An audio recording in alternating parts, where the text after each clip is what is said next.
quite a few years through the. Oh, I'll just start that again. So welcome everyone.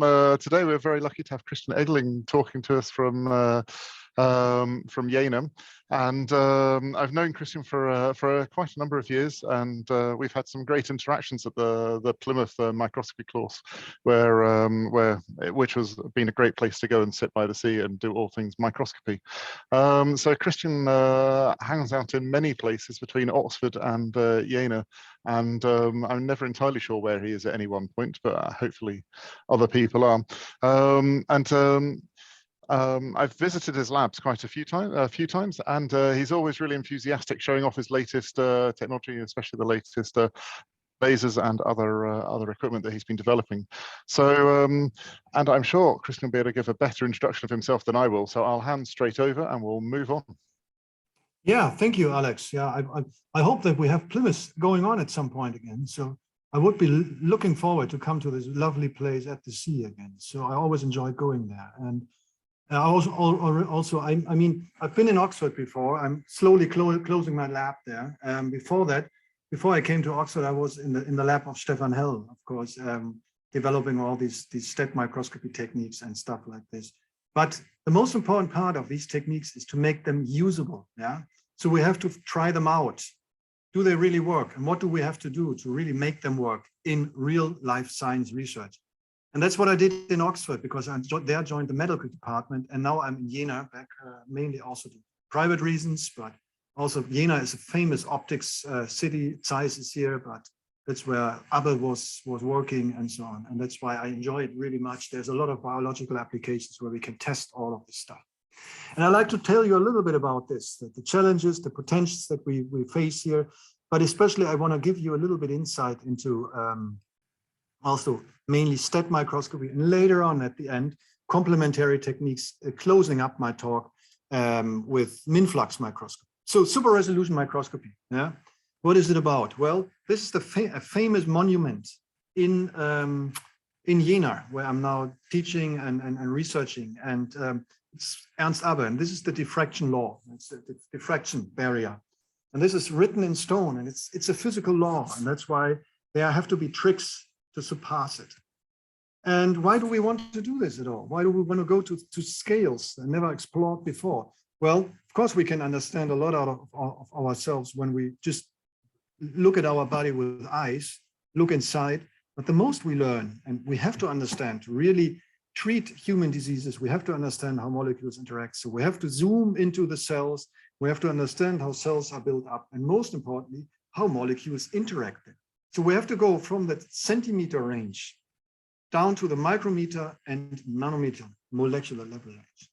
And that we can do with microscopy. And when we observe microscopes, we have to observe a living cell. So we have to be non-invasive, because while we observe it, we don't want to change anything. And a good way of doing this is with minimal invasion. I'm not saying it's completely non-invasive, but it's minimal invasive. It's light. We are surrounded by light, and also going into the far field. Far field means we work with focused light. And when we work with focused light and lenses, everybody knows we create a focus, and the focus is usually micrometer, millimeter, centimeters away from a lens. That's why we don't touch the sample, and we can go inside the material. We can go inside an organism, we can go outside the cell, and so on. That's called the far field. Now the problem is, when we work with focusing light, that the size of the spot that we create, or how we call it, the point spread function, is limited by the diffraction of light. Why do we have diffraction? Because we have an opening here. And every time we have an opening, and a lens has an opening, when we have an opening, we have diffraction. Due to this diffraction, we cannot focus light infinitesimal small spots. And that exactly is given by the famous equation of Ernst Abbe. It's given by the wavelengths of light and the opening angle, or the focusing strength of our objective lens. And usually for visible light in the lateral direction, this is around 200 nanometers. And in the axial direction is around 600 nanometers. And that's exactly here. This is the equation. This is written in stone here in Jena. And written in stone, I mean it. It's a physical law. It's given by diffraction. You can't change the physics. And with that, if we have such a big size, we want to distinguish nearby objects that are closer together than 200 nanometers, they will appear in our focus at the same time. And that's why they will appear undistinguishable. And that's why we cannot distinguish alike objects closer together than 200 nanometers. Now, the good thing is we have fluorescence, and we work a lot with fluorescence. And fluorescence means we use labels that we can excite with laser light, and then they excite to higher excited states. And when they fall back down to the ground state, they emit light, and that's fluorescence. And this can be of different colors, can be specific for a certain label, a fluorescent label that labels a certain protein. And that's why we can look at the distribution of the labels in cells, and then we can look at the distribution of the proteins or whatever we tagged in the cells, like the cytoskeleton here or the nucleus here. Now, why does this help us? Well, as I said, this one is written in stone. It's a physical law. Yeah? How do we get still to distinguish alike objects closer together than 200 nanometers? Well, we can work with fluorescence. We can turn fluorescence on and off. For example, we can turn off all fluorescent objects, but at a single point. This single point is very, very small. And then we scan the single point over the sample. And then we can distinguish alike objects closer together than these 200 nanometers, which I kind of envisage here as a red circle. Or we can turn off all fluorescent objects, but a single object. And then one single object after the other.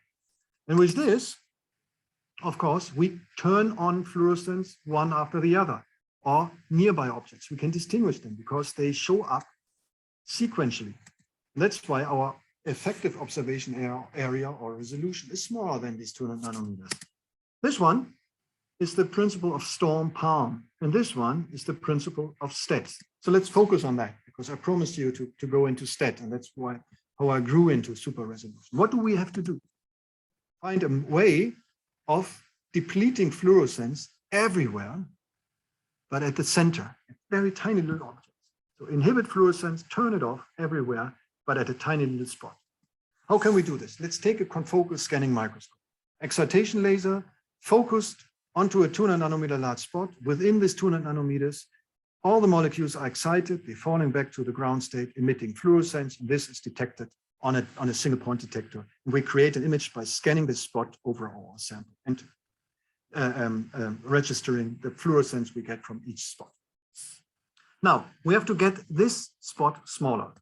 First of all, we have to switch fluorescence on and off. And we can do this with an additional laser. This additional laser is the so-called STET laser.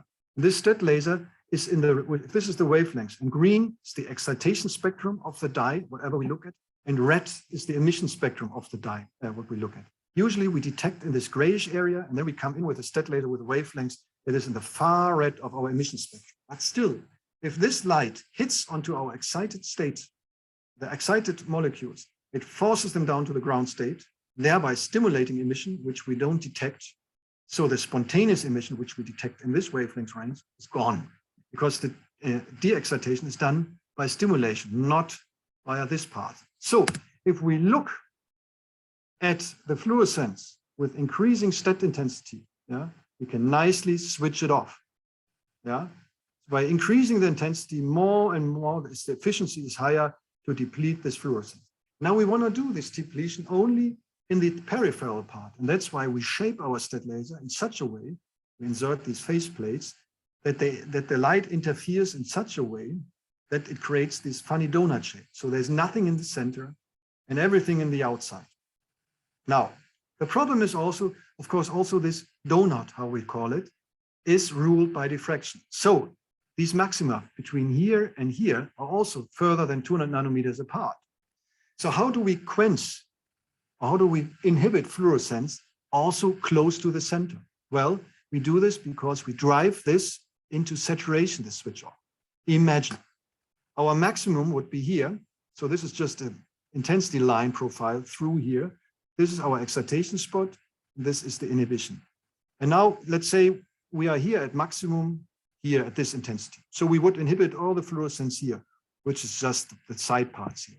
But here, this intensity is somewhere here, wouldn't inhibit any fluorescence. Now we crank up the power of the STET laser. We crank it up, we go somewhere really way here. So this maximum is somewhere here. Then suddenly this intensity is here. And we inhibit fluorescence even here. So if we crank up the intensity high enough, we inhibit more and more fluorescence along this line, apart from the very zero in the center. So the area in which fluorescence is still allowed, the more we crank up the STET laser power, the more the area in which fluorescence is still allowed gets smaller and smaller. So our effective spot gets smaller and smaller, the diameter, with increasing STET laser intensity. In principle, in theory, we could drive it on and on if we only increase the intensity of the STET laser more and more. It's kind of a square root law that we could impinge onto Abbe's equation. So the spatial resolution is maximized by putting more and more light into the system. So we maximize the light. And with this, of course, yeah, this was our case before. And now we have a tiny little spot, and that we can scan over there. Yeah, we can scan it over there. And we can now, because the effective spot is so small that nearby objects are now switched one after the other, and we can distinguish them. So we can image with sub-diffraction. And this is shown here, for example, and we can tune, and that's the nice thing about STET, we can tune the size of our laser or the resolution with the intensity of our STET laser. Yeah? This, for example, these are red fluorescent beads, 20 nanometers in size. They're aligned on the cover glass surface, and we just scan over there. And this is the confocal spot. And if we look at the spots, they look blurry. If we make a line profile, they are roughly 200 nanometers in size. Now, let's come in with a donut, and we increase the intensity of our STET laser. And if we increase it, yeah, the effective spot gets smaller and smaller, as I explained to you. If we go to this power, it's only a little bit. We get to smaller spots, 130 nanometers in size. We increase the power even more, 80 nanometer spots, and now suddenly we can distinguish nearby objects. And now we crank it up further. We can distinguish more and more objects. And if we crank it up really high, we get to a spot size of 22 nanometers, which is roughly the crimson bead size. And we can really see the individual spots and resolve. Of course, this also works in biology with cells. These are, for example, T cells. This is the cytoskeleton of a T cell. This is a 3D recording. This is the confocal recording, and this is the STET recording. And we can do it also in 3D. We can do the confinement also from above and below. I'll come to this later on in my lecture. And in principle, STET is doable. It's live cell. You can go inside. It's multicolor. You can combine it with 2-photon excitation. You can do 3D, as I show here. And since stimulated emission works with basically every dye, you can in principle do it with every conventional dye. The issue, of course, is you put a lot of light into your system. And that's the biggest criticism about STET, that because you put too much light into the system, that you can danger the cell and so on. Now, I come to this photobleaching issue later on because it's a very important part. And you have to remind, we increase the spatial resolution. And the moment you increase the sensitivity, you of course not only increase the desired intensity, which is spatial resolution, but you also increase sensitivity towards bias, towards artifacts. Yeah? And that's why often at the beginning, especially with STET, and that's the good thing about STET, because you get a direct image. And that's what I like about STET. If your sample is bad, your labeling is bad or something like this, you get a crappy image immediately. That's why confocal microscopy, maybe the spatial resolution was forgiving to still see a badly labeled sample still good enough. But instead, you will immediately see it. And that's why at the beginning, a lot of people said, STET is not a good super resolution technique because it was so cruel against bad samples or against bias and so on. And that's why you have to wage this increased sensitivity also towards artifacts against the increased sensitivity you have with spatial resolution. And that's also one advantage about STET, is that you can tune the size of your observation spot. For example, if you say, too much resolution enhancement, let's say going down to 30 or 40 nanometers, it's good enough. I only need 100 nanometers. Then you don't go so in there with so much light. And that's the flexibility you have with STET. But you have other tools you can play around with STET. And that's, for example, and that's what we did for years now. And I started with this when I was with Stefan Hell's group. You can look at the mesoscale organization of molecules in the plasma membrane. Now, the plasma membrane is the surrounding envelope of our cell. Yeah. And if we look into the surrounding envelope, it's a lipid bilayer. So it's lipids. It has a polar head and a hydrophobic tail, and the tails are inside and the polar heads are to the outside. So they're sitting like this. It's a 5 nanometer thick layer, and proteins are involved in there. And of course, all the signaling has to go via this envelope, because everything that goes in the cell or out of the cell, any communication has to pass there. And that's why there's the interaction of molecules, the organization of molecules in the plasma membrane is so important. And not only the proteins, but also the lipids. How can we investigate? Well, lipid membrane heterogeneity. We have thousands of different lipids in our body. If it would only be a protecting lipid bilayer, one lipid type would be enough. But we have thousands of different because they take actions. And we have especially heterogeneity in our lipid context, spatially. For example, we have certain areas where cholesterol and sphingolipids, certain lipids are enriched. We have heterogeneity in molecular packing, meaning how the lipids are packed closely to each other, how they are ordered. Are they more loosely or are they very tightly packed? How many lipids are within one area? And that, of course, can compartmentalize cellular processes. For example, they are these so-called nanodomains, or often they are denoted rafts.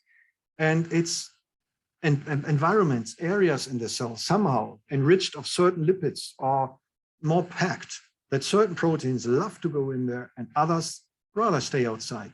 That means there's a local enrichment of certain proteins that can then interact and do something. And that's a neat idea. And can we image this? Can we image this lipid heterogeneity? The problem is it's very heterogeneous and it's highly dynamic. Lipids move around. It's a fluid system, the membrane. And it's small, smaller than 200 nanometers in size. Yeah, and that's why we often miss spatial and temporal resolution. Yeah, and that's why there's hardly any direct observation methods. And that's why it's highly debated. And that's why, because it's so small, the heterogeneity, that's why I thought, hey, this is a good investigation field to show, can we do something with our technology? So we started off years ago. This was still during Stefan Hell's time. We took a phosphoglycerolipid, a phospholipid, and a sphingolipid, sphingomyelin. And since we are doing fluorescence, we have to label them. From previous data, we knew from biochemistry data that they show a difference. Sphingomyelin should be more heterogeneity. Especially it should be going into these nanodomains or rafts. Yeah. Now, since we are doing fluorescence, we have to label them. And we do label them with Atto647N. It's a dye, it's a very hydrophobic dye. For example, you can put it on the acyl chain, and then you have a fluorescent lipid analog. And then, of course, this label, you change the lipid. And that's why you have to do thousands of controls. And we did thousands of controls. Does the label really sit inside there? Is the functionality of this lipid still the same with and without lipid, and so on? And that's, we did thousands of controls, and you always have to do this. If you introduce a label, you have to do controls. So how we did it, we put the lipid on a BSA complex, and this deliberately and efficiently delivered the labeled lipid to the outer leaflet of our plasma membrane. And then we went to physiological conditions, and we looked with our confocal and with our STAT microscope. We looked on there. These are, for example, Joker T cells, PE and SM, and this is PTK2 cells, mammalian cells, PE and SM. And if you look on them, these bright spots, these are internalized vessels. But if we look on the membrane, like here, here, and here, and we compare between PE and SM, we didn't see any difference. And there's two things why we don't see any heterogeneities or nanodomain or something like this. Well, first of all, these things are fastly diffusing, yeah? So everything is highly dynamic. And we raster scan the surface. Maybe our spatial temporal resolution is not good enough. But more importantly, to see heterogeneities, we have to have a contrast. For example, if we have an aggregation here, then we have to have most molecules sitting in the aggregation or in the domains, because we need to see them above the background. Now, if we, for example, have molecules sitting in aggregates, but as well sitting outside, and you will see that we have this for these lipids, then we don't have contrast. And imaging, just basic brightness imaging is not the right thing, because we cannot distinguish between domains and the surrounding. That's why we have to discover something else. And what does tell us? For example, molecules sit in more ordered environments. More ordered environments are usually more viscous, less mobility. So when they diffuse through these areas, we should see differences in the diffusion speed, in the mobility. And that's why we said, let's discover in interaction and diffusion dynamics. And you can do this instead of scanning your spot. You can just place your spot on one part of your cell and just wait for the molecules to diffuse there. And now you can go with your concentration of your fluorescent lipid analogs so much down that the signal over time that you detect looks like this. Most of the time, nothing is in there because our concentration is so low, no fluorescent molecule in our spot. So that's why we have this background noise. But from time to time, these molecules diffuse through there, and we see this rise in signal. It's the burst, moving in, moving out. So what do we have to determine? We have to determine the average transit time of our labeled molecules through the observation area. We know the size of the observation area. That's why we can determine the molecular mobility. Now you can do this very efficiently with the tool called fluorescence correlation spectroscopy. Because what FCS, and that's the abbreviation of this, does is looks at these temporal fluctuations and it calculates the temporal correlation function.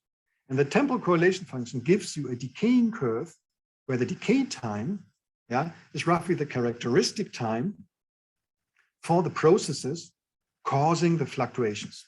In our case, it's diffusion, and the decay time is roughly the average transit time. And with the knowledge of our observation spot area, we can calculate molecular diffusion coefficient, and with this molecular mobility. So how can you do this? What are the expectations? Well, SM, we expect to sit in these domains, and these domains are packed with molecules. It's just like a raft. Let's picture this as a raft in a river. Now the lipids, the surrounding lipids move fast. The river flows fast, but these flow more slowly. So we should expect slow components for SM and for PE only fast for the phospholipid and the sphingolipid. Now, if we look at the FCS curves, there's hardly any difference. PE a little bit faster than SM, but not so strong as we would expect between a raft and the river flowing around it. So if rafts are stable floating entities, we should see a huge difference. So there are no stable floating entities. So there must be something else. Well, we see a small difference. What is the reason for this? We have to investigate that closer. And how can we do this? How can we image this closer? Well, we need high spatial resolution, super resolution STAT microscopy. And STAT has the advantage, it creates an effective fluorescence spot of small size. So suddenly the lipids, instead of moving through a 200 nanometer large spot causing these fluctuations, they cause fluctuations while moving through a, I don't know, 30, 50 or 100 nanometer large spot created by STAT. In addition, because we want to have spatial heterogeneity, it isn't good enough if we just place our spot at one point. We have to place the spot at several points at the same time. So we have to measure FCS curves and mobility at different points at the same time. And for that, we take an approach developed years ago by Enrico Gratton and Michel Dickman and co-workers, where you just take your spot and you scan it along a line, micrometer long, very quickly. You scan it along this line. And you can do this with kilohertz frequency, and you can scan it 1,000, 10,000 times during several seconds. And what do you get for each pixel along this line? Because you scan it, the same line, thousands of times. Along each pixel, what do you get? A temporally fluctuating signal. And this temporal fluctuating signal you can correlate, and then you get a decaying curve for each point, for each pixel along this line. And we can see this decaying curve, we can color it from red to blue, and we can look from it from above. Yeah. So we have this decaying curve from red to blue, red to blue. And most importantly, we look at the decay time. So we look in the yellowish area. And if we have, for example, a peak towards longer times, lag times, then these are areas where the diffusion slowed down. So that's why I named it mobility. Now let's look at our phospholipid and our sphingolipid. Yeah, phospholipid, confocal size, 250 nanometers in diameter. There is some heterogeneity now, but not really. Sphingomyelin, already some more heterogeneities, but not very distinct. Higher resolution, 80 nanometer spot, STAT. Of course, the decays are faster now because it takes the molecule less time to diffuse through an 80 nanometer large spot. But for the phospholipid, pretty homogeneous. So we mainly free diffusion. Yeah, it's homogeneous all over the place. It's expected as the transit time reduction as we expected. Now for the sphingolipid, we have this case, complete heterogeneous. On one hand, we have areas where the decay is as fast as here. Clearly, we have free diffusion at these spots. But then we have spots where the transit time is very slowed down. Yeah. So the molecules are slowed down at these spots. And these are, if you look closer at this data, these are trapping sites. So the molecules stay there for a while and then move on. And interestingly, if we deplete the cells of cholesterol or even of the actin cytoskeleton, these trapping sites are gone. So also, if we record one measurement after the other, so every 10 seconds, for example, we record a measurement. What we see here, the PE, it has some trapping, very slightly. But the SM, it has a lot of trapping, but the trapping sites change. They disappear or appear, or they move out of the line and new ones come in. So it's highly dynamic. Yeah. So the idea is, yeah, there's, for example, a protein. Yeah, it's, for example, linked to the cytoskeleton. And it's not alone. It can bind lipids towards it, maybe with the help of cholesterol. And this is like a glue for other molecules to come in, proteins to come in. And that's why there is a constant exchange of lipids into this area. Some just diffuse through there, but some, like the sphingolipid, stay there for a while. We can analyze it. It's roughly 10 milliseconds. They stay inside. And it's cholesterol and actin assisted, because if we deplete the actin cytoskeleton or cholesterol, there's no trapping anymore. Is there any functional link to this? That's what we looked. Since I stayed in a medical department in Oxford, we did, especially immunology, and if you do immunology, you do T cells. And T cells, they are special cells of our immune system. They patrol our body and they always look out for something bad. And the bad stuff is presented from other immune cells to the outside world, or some other target cells like tumor cells or antigen-presenting cells. So antigen-presenting cells take up a bacteria or virus and present something of this virus to the outside world. That is then recognized by the T cell, especially by their receptors, the Tcell receptor. And when this connection is properly, it's really a bad antigen that is detected here, then huge changes are happening at the T cell surface and an immune cell response is started. And that, of course, is influenced by the lipid membrane environment, because there are a lot of lipids on the surface. And how can we image heterogeneity in lipid environment? Well, we can image the mobility of the fluorescent lipid analogs there. And if we do this also on the T cell, we see these trapping sites. Is there a functional link? Now I have to go a little bit into T cell activation. So I told you already, it involves the T cell receptor. And usually it involves that this T cell receptor aggregates. Yeah? It forms almost micrometer large aggregates. And out of these aggregates, other proteins like the phosphatase CD45 are segregated out of it. Yeah? This is shown here by our collaboration partner, Simon Davis in Oxford, who took this thing. The red part is where the TCR, the receptors, are aggregated, and CD45 in green is outside this area, is segregated away. And that is important so that the signaling can go on. Now, we did this. We took activated T cells, we activated them on bilayers or on a cover glass surface with antibodies binding to the T cell receptor. And then we measured lipid diffusion on the TCR aggregation sites, on these aggregates, and outside on the CD45 sites. If we do this, and we look, for example, on the diffusion of the sphingomyelin, we look on the aggregation sites, we see trapping. While if we look outside at CD45, we see free diffusion. So clearly the TCR aggregates are specific lipid interaction sites. Yeah.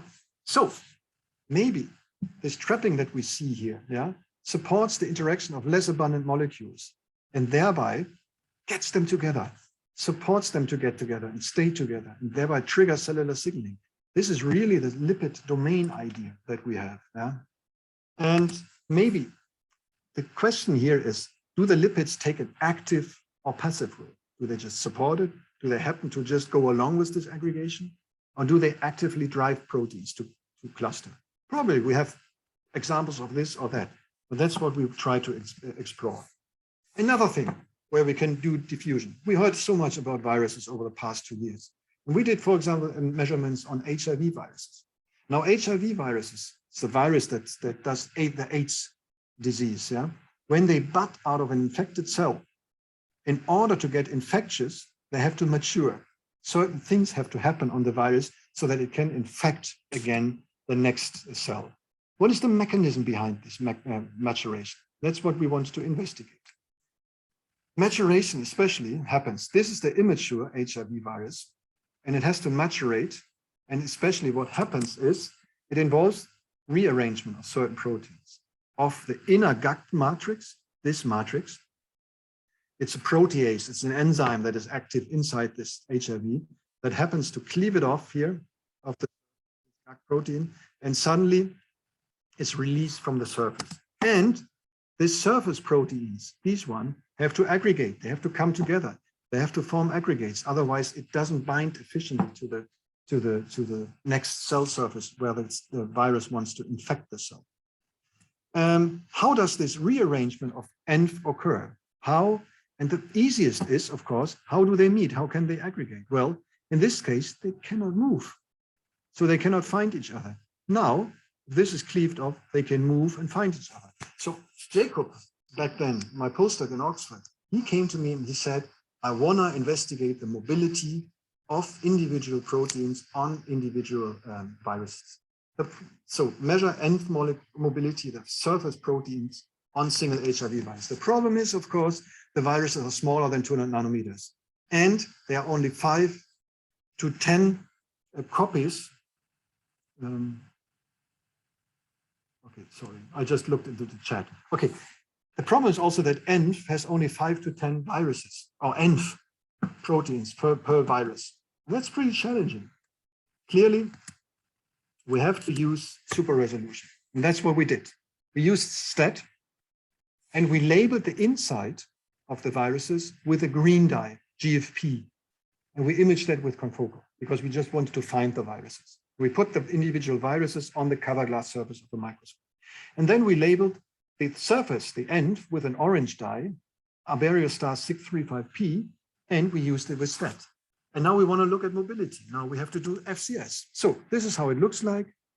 Green, the individual viruses, and in red, with high resolution, we can look at the distribution of the antibodies.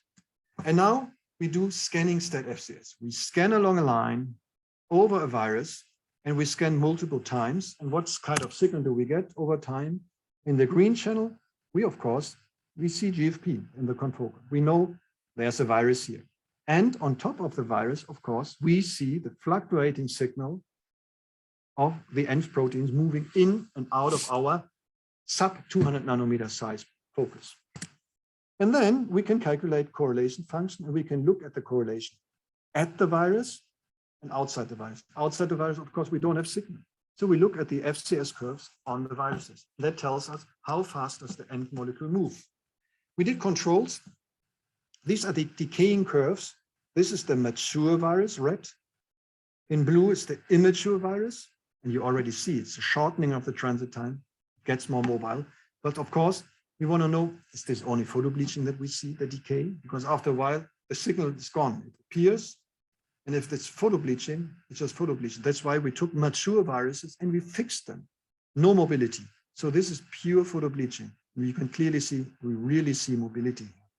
And now we can look at the diffusion coefficient. And this is here, this is the mature virus. This is the diffusion coefficient of the mature virus. And this is of the immature virus. And you see an increased immobility upon maturation. We use different dyes to check, is this photobleaching, is it an artifact? No, it's not. We did a lot of controls there. And the nice thing is also, if we use Enthea, it has the tail that goes into the GUG matrix, and it's clear the GUG matrix here interacts with the tail. And if we cut off the tail, ENV is always mobile, even in the immature virus, tail deletion. So clearly it's an interaction between GUG and the ENV. The GUG has to be released so that ENV can move and cause these aggregates. And that controls maturation and infectivity of the viruses. Also, these ENV in cells is 550 to 100-fold faster. And the reason for that slowdown is that we have a huge molecular order, high rigidity, low fluidity on the virus surface compared to cells. Lipids are very packed on that. But I don't have time to go into this. We can image that as well. What I wanted to tell you now is we can optimize STAT. We can do, for example, 3D recordings. Yeah, we have these sites for them. Let's go back to these sites. And a lot of people told us, is there any influence by the cover glass? Because the cells sit on the cover glass. Now, of course, you have one membrane, one surface of the cell on the cover glass, and one above, which we call the apical and basal membrane. Now, do we have the same diffusion characteristics in the basal and apical membrane? Now, the problem is, we of course need confinement along Z direction, because if you take our normal stat spot, we confine along XY, but not along Z. And that's why we see diffusion basically from both membranes. What we have to do, we have to confine also along Z. You can do this. You can create donuts that not only, this is a view, X, Z, axial direction.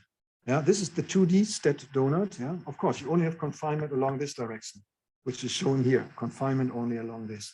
But you can also have a Z stat donut that confines a little bit in the lateral direction and a lot around this direction. And this Z stat donut, it can be combined, for example, with this, and then you have confinement along all directions.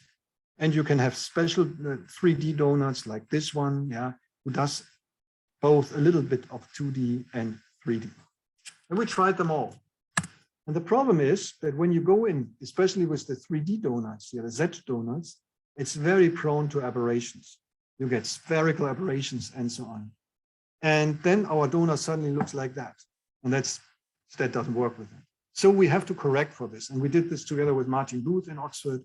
And we used adaptive optics to correct for that. And with adaptive optics, you can, out of this, correct it again to get this.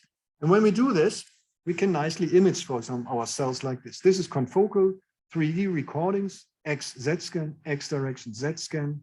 And with that stat, you can nicely distinguish the upper and lower membrane. And now we can do these measurements. We can measure diffusion in the upper and lower membrane. That's what we did. Yeah, top, bottom, we almost have the same diffusion characteristics in the bottom and the top cell. So there's no difference. Now I promised that to you, we can optimize stat microscopy. We have to look at photobleaching. Yeah. Why is photobleaching plays a role? Well, photobleaching, because I excite. I'm in the excited state, and in the excited state, now comes the stat laser before it goes down by fluorescence. And what does the stat laser do? On one hand, it immediately hits it down to the ground state. And with this, the dye stays less time in the excited state. Now, photobleaching only happens from the excited state, because in the excited state, there's more energy and more energetic molecules like to react. And that's why photobleaching, from theory, if stat is doing the right thing, should go down. And we can see this even. This is without stat and this is with stat. This is ATO647 and in a certain environment.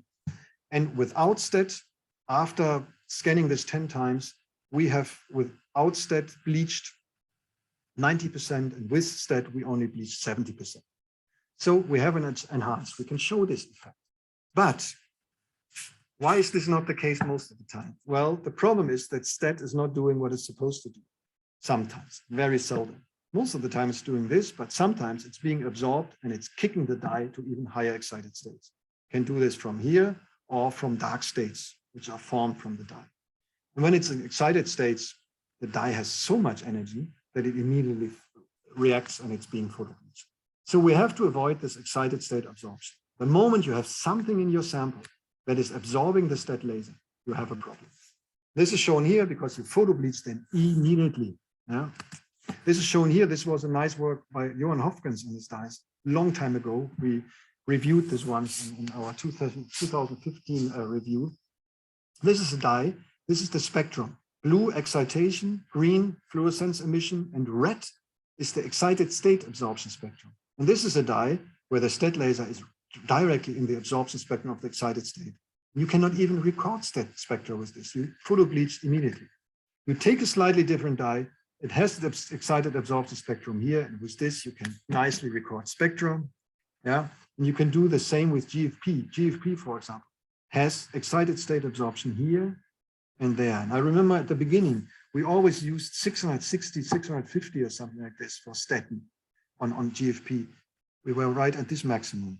But if you move the stat a little bit to this direction, excited state absorption a bit less, and you start to be able to use it on GFP. So the issue is to find an appropriate dye. Not every dye works because it has to have the right excited state absorption spectrum, and you have to optimize your laser wavelengths. You can, in the triplet state, for example, triplet state, dark state, usually they have very broad absorption spectra. So you often kill the dyes when they end up in this dark state, which have a lifetime of microseconds to milliseconds. So on one hand, years ago with Stefan Hell, we used this low repetition rate step. So we came in with an excitation laser and a stat laser, and then waited microseconds to come in with the next laser pulse. And by that time, most of the dyes have gone down from the ground state, from the dark state again, back to the ground state. So we didn't hit them in the dark state. So no higher excited photobleaching, relaxation of the triplet. That's why we call it T-Rex. The problem is lower repetition rate laser, the recording takes forever. But you can do in principle the same result with fast scanning. Because if you scan across your sample very fast, yeah, you only touch one point very briefly. You excite them, yeah, you leave them maybe in the dark state, but you move on. The next time you come there, they have relaxed down to the ground state.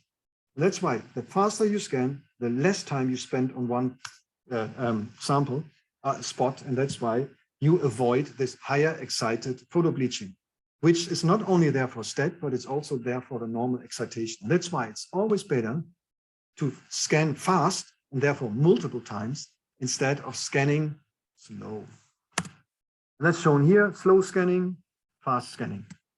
Issue, optimize the setup, of course, optimize the laser. What else can you do? You can optimize your recordings. This is, for example, long-time recordings with a membrane dye. Membrane dye from Klimchenko and Nayaret derivatives. Yeah, they have this lipid anchor and they go into the membrane. We see photobleaching over time, of course. Yeah, we have that in the membrane, we image and it gets darker and darker because we photobleach them. Now, Andre in Strasbourg has the solution. It is an exchangeable dye. It has a smaller linker. It goes into the membrane, stays there a little bit, and then goes out again. And the nice thing is it's only fluorescent when it sits in the membrane. Yeah, and then you can photobleach it in there. Okay, then it's gone. But at some point it goes out again, and another dye, fresh dye comes in. And so we get a replenishment of the dyes all the time. And that's why we can image these dyes on and on and on. And within this, Pablo from my group, he watched vesicle fusion and lipid ordering, because this dye can also report on the lipid ordering in real time and in super resolution. And this is shown here. This is a vesicle which fuses with a lipid bilayer. Yeah, this one fuses very fast, and this one takes a while. And at the same time, we can look at the so-called GP values, the spectral shift of the dye, which tells us it's more ordered or more disordered. We can show that the ordering also changes. Here you can see the fusion event. And we can image over seconds. Now, lipid diffusion, that's my last part. Do I still have time? 10 minutes or so? Yes. Okay. Yeah, 5-10 minutes. Yeah, 5 to 10 minutes. Complementary. Single particle tracking. Single particle tracking. Instead of just waiting for the lipids to diffuse through our spot, we can also follow the dyes in real time. Look how they diffuse through space and time. Yeah. So follow single labeled lipids over space and time. And out of that, we can look at molecular mobilities. Issue is spatial and temporal resolution. Yeah. Interaction sites, nanometers. Mobilities, microseconds. We have to be very quick and high resolution. Yeah. And that's why people have done single particle tracking. Yeah. Conventional single particle tracking, we image a certain area, a large area, and we look isolated molecules over time. Yeah. We take one image after the other. Yeah. And then we analyze the spatial positions over time. Yeah. The spatial position over time, X of T. We look at the diffusion. And out of that, we can, for example, analyze it with a mean square displacement. So how much space does it explore within a certain time? And if this is a straight line, we know it's normal diffusion. And if it's not a straight line, we know it's confined. The conventional SPT uses fluorescence on a camera-based wide field or turf microscope, yeah, and you image over and over and over and look at the mobility. It's a nice tool. The problem is you have often limited time resolution because you have to, on one hand, gather enough fluorescence from a single point, and you need very sensitive cameras, which often are too slow. Their frame rate is not good enough. So that's why, for example, we moved on to do iSCAT-based as single particle tracking with faster CMOS camera, large field of view. They don't have to have so much quantum yield. And this iSCAT is interferometric scattering, pushed by Veit Sandokter and Erlangen in Germany and Philip Kukura in Oxford. Guess what? We took it on from Philip. What you do there is you have a scattering object in your sample, you get your scattering signal, and you interfere this at your detector with the scattering, the reflection, for example, of your cover glass. And out of that, you get only, you can enhance the signal of the scattering, the moving objects into your sample. It's very sensitive detection of scattered signal through interference of scattered and reflection signal at the detector. Usually you use scattering gold beads, labeling 20, 40 nanometers in size, for example, a biotin-related lipid, avidin-coated gold, and you can label your lipid. And with that, you can record tracks very, very quickly. You can record mean square displacements. We have done this. We have published work very recently. The problem is you have this very large gold bead. The size in principle doesn't matter because it's mainly governed by down and below. But you have the surface covered with a lot of avidin, and that avidin can cross-link to another lipid. This cross-linking causes artifacts. That's why we wanted to do fast single particle tracking with dye tags, where we only have the little dye on there, like we did with StatFCS. And that you can do with MinFlux. Now, MinFlux-based, mainly some of you heard, what you do there in principle is the concept is you excite with a donut, and you do it in such a clever way that you minimize the signal of an individual object, and you basically keep the object in the center of your donut. Yeah, you probe around that object, and you probe it in such a way that you can get your donut minimum exactly on the fluorophore. So you minimize the fluorescence output. Yeah, the practical implementation, you have to do several steps to really center this, and then you have to recenter it and so on. Still, you can do it very, very quickly. You can do it with a sample rate of 8 kilohertz frame rate and a localization precision of smaller than 20 nanometers. And we did this first of monomembranes, and we started also to do this on PTK cells, for example. It's exactly the same single myelin lipids that we did our StatFCS recording. And we get these nice tracks. The issue is single particle tracking is tedious. We have to analyze the tracks. And most importantly, because we have to center these dyes always on the center. Especially noise at short time and spatial scales is very important. But that's also the most important part, to discover the interaction and diffusion dynamics. That's why we have to do tedious analysis on this. That's what we're doing at the moment. So StatFCS, single particle tracking are complementary tools. I could show you several examples where we got very similar results. SPD has the advantage, it's a direct observation of individual molecule diffusion modes. StatFCS is more an average, but SPT is a very tedious analysis, and you have these issues of temporal resolution and the noise consideration. iSCAT, it's ultra high spatial and temporal resolution. You can nicely do work on that, but you have this potential cross-linking by the scattering tags. And that's why the remedy may be MinFlux-based SPT, and that's what we're exploring at the moment. I have to thank a lot of people. This is my Oxford team, but also back to Stefan Hell's time. Alf, for example, who's now a professor in Dresden. Vladimir here. Belov Günther Schwarzmann helped with lipid synthesis all these years. These are all my old team in Oxford, which is mainly almost in the center there. It's still existing, but a lot of changes going on there. Collaborators in all ways. Martin, for example, on the adaptive optics. Chemistry, Harry Anderson, still working with him. And my Jena team is now building up. This was our picture in Corona times, of course, in front of the famous monument. I didn't mention all of them. It's growing, and we're getting more and more microscopes in, and we're doing actually a lot of application. And we're building up a microscope facility there as well. Aurélie and Patrick are in that as well. And thank you for your attention. That was amazing, Christian. Thank you very much for that. Brilliant. So I'm not sure whether we should quickly go to the quiz and see what, so I'll hand over to Nick and then come back to questions. Since it's up there, don't have any participants in at the moment. If you can try and log in, seeing if you can get into that. Anyone ready to join? The link is down here on the side in the chat. Ah, come on. No. Oh, we got someone in. Hooray. Stead in large letters. All right. I have the questions also on my slides, so I can go through. Yeah, I'm going to. I've got them. I just need to get to share screen. Here we go. Share screen. And right, here we go. All right. Oh, we've got a few people in now. Imaging challenges and potential. Money, dice, Stead, the donut. We've got 3 people in. Anyone more joiners? Come on. It's going to be a very... It's pretty easy if you follow the lecture. Yeah, absolutely. Although, yeah. You didn't give me the answers, though. I had to put the answers. I have to put the ticks for the correct answers in myself. So if I get it wrong, it's my fault. Right, we've got 4 people in there. Come on. More and more coming in. 7 more coming in. We're getting there. I think we're all perfect. Well, we can launch. Right, we're just going to give it one more moment. Any else? Yeah, here we go. Let's launch the competition. Right. So, waiting for players. Enter.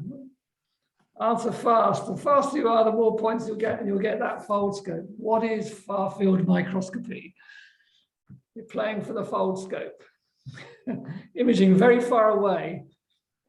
Imaging with focused light, or imaging out in the fields. 3, 2, 1. Let's see what we got. Oh, imaging out in the field. We got one person. It's clearly it's everyone with focused light, as I said. Yeah. Let's see what the leader. Oh. Elsa, I think, is the winner so far. Right. Next slide. And question 2. Remember, you're competing with that fold scope. What is the reason for the limited spatial resolution in far-field optical microscopy? Is it diffraction at the opening of the objective lens, limited power of illumination source, or limited monochromicity of the illumination light? Okay. Everyone got perfect. One. Way great. See what we got. Ooh.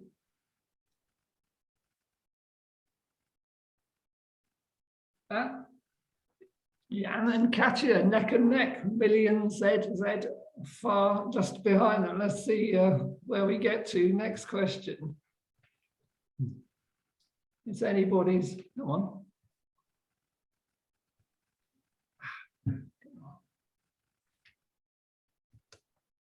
All right.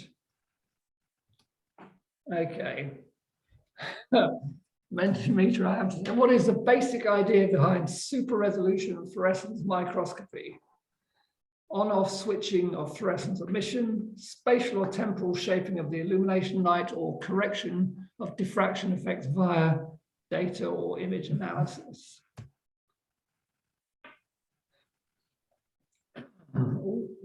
And it is on-off switching is the correct answer there. All right, let's see what's happened on the leaderboard.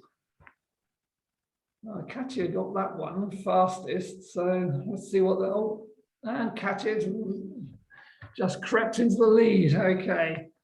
All right, so the next question. Even I wasn't certain about the answer on this one. Oh, come on. Come on, Mentimeter. The link is pretty iffy today. So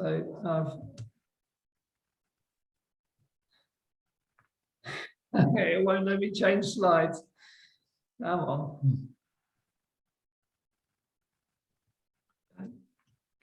Oh, here we go. Right. I couldn't decide on this one. Is FCS a single molecule detection approach? No, because the focal transits of multiple molecules are monitored, or yes, fluorescence fluctuations from individual molecules transiting the observation spot are monitored. What's the correct answer on this one? We got 4 and 50-50. You need the bursts. You need the fluctuations, and these fluctuations you only get from single molecules. You can have several single molecule transits at the same time, but if you wouldn't detect, if you would have not single molecule sensitivity, you would not record the fluctuations, and without that, no chance to get out that temporal information. And that's the single molecule based technique. From the master. So yeah, tricky one, that one. Okay, let's see what's happening to the leaderboard. Millie and Ambriel and Mr. Micro got that one right. Oh, this might be Katya and Jan are still up there. Millie is pushing. Okay. Right, last question. So I would go for this one as fast as possible if you want that fold scope. Okay, let's see what we've got. How is a molecule localized in min-flux microscopy? Trapping a molecule in a donut-shaped focus, minimizing fluorescent signal in the local excitation minimum, or rotating a light beam around a molecule. Right. Well, I gave it minimizing fluorescent signal in the local excitation. Yep. Right. Let's see who's the winner.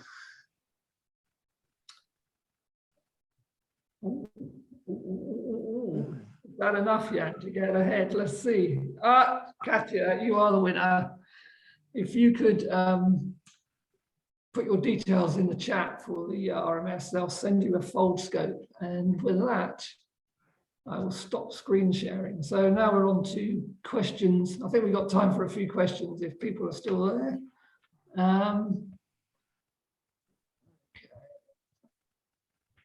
Let's just go up again. Hey, should I go through the questions? Yep. All right. Somebody asks which of these techniques that I presented are implemented with this Steadicon from Aberrio. So the Steadicon is just a kind of an addition that you can add to a conventional microscope body in principle. It has a scanner in there, a confocal system, and STED. It's of course simple. It has one STED laser and it only has the 2D donut. Yeah? So you can't do 3D with this. And it only has a limited number of colors. But it's a very stable system. We have one of these Steadicon systems. It's a good system. It's very stable because it's so simple. Yeah? That's why simple systems are often very stable systems. It's Have we got any other questions from the audience? Please put your hand up or type it in the chat. Actually, any further questions?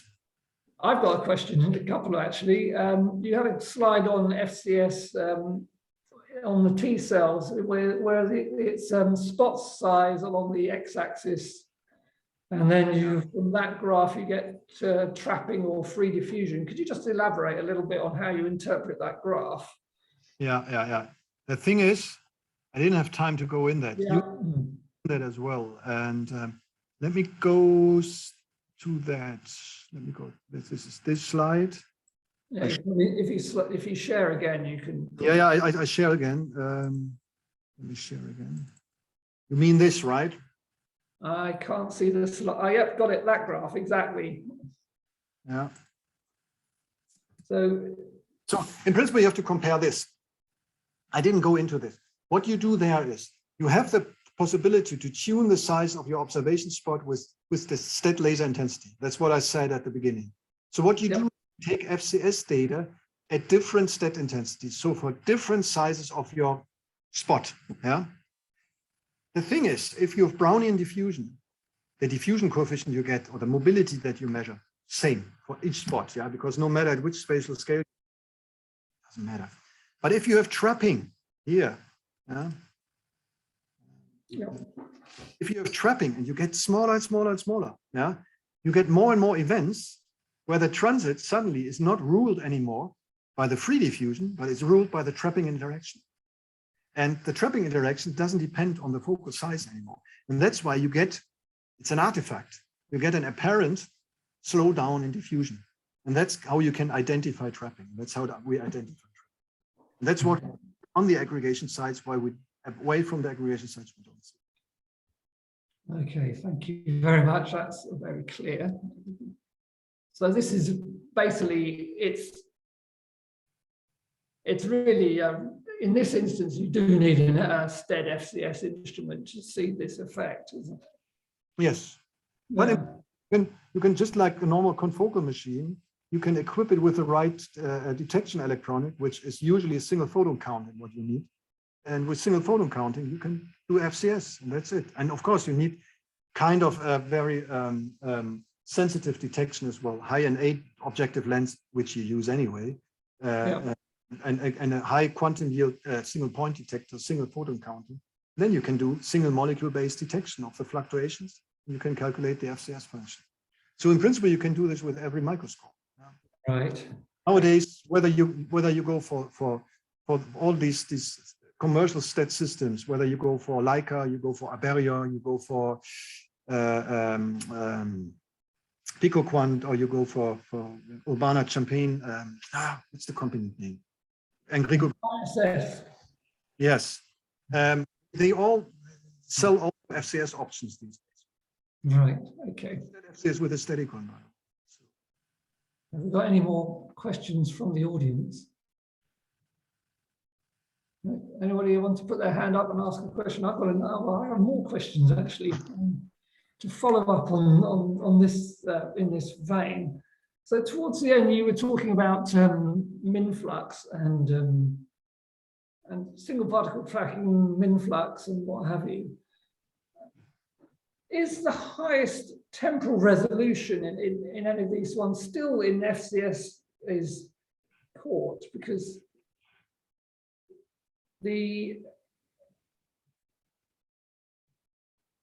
it's the measurement interval, let's say, in each, that your system is capable of that gives you the highest temporal resolution. And is that still FCS the fastest one of all of those? I would say, in principle, I mean, the FCS, the resolution is given how fast you can detect, in principle, consecutive photons, from the same molecule. And in principle, that's the ruling factor for each technique, the normal techniques. You need as much molecules as possible, and you need them in very closely next to each other. And that's why, of course, FCS, by averaging over a lot of single molecule events, you can get out of the noise. And that's why you can also look at the microsecond timescale. Yeah, exactly. Tracking. The problem is that you have to bundle. I mean, it's the famous law, the square root of the number of photons you get, and it scales with that. The higher the photon number, the more higher the localization precision, the more precise you localize the molecules.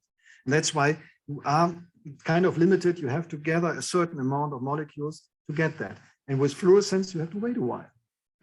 And then, of course, you also have to have the time to read out the camera and so on. And that is kind of reducing your time resolution. And that's why people went to scattering objects, because they just hammer out the photons like nothing, and they don't photobleach, so you can follow them forever. And with min-flux, because it doesn't try to maximize, it tries to minimize the number of photons, and that's why it has the chance to get to, and the Stefan Hell's team has shown it, and we can record it with several kilohertz resolution, but to extract the right time information, the diffusion information, especially at short times, you have to look on the noise and how you consider the noise. Very important. Right. Okay. But that's the same with FCS. The short time scales. You have to look out for the noise. Yeah, absolutely. All right. I think we're not getting the audience's reluctance to pose their questions, and let's just double check.